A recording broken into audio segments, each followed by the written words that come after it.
nüüd võime teha veel niisugust asja, et võtame kõige tähtsam ma arvan, et nalja tagame.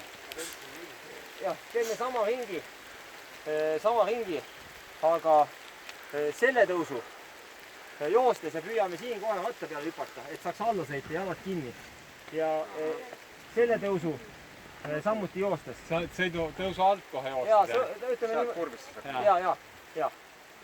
Et võib üritada proovida tegelikult, seda me pärast saame ühe teise tõusu peal proovida, see, et mismoodi õigel ajal nagu maha tulla. Et ega selles mõttes ei ole mõtet hakata kunagi jõudsast venitama.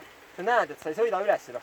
Et tähtis on see, et sul nagu hoog ei langeks, see on kõige olulisem. Et protokollis ei ole kirjas, et kes jooksis rohkem või kes hüppas. Sellest boonuspunkti ei saa. Sa kiirest kes võidab või? Esimene. Okei, teeme selle ringi siis niimoodi, et jookseme tõusud.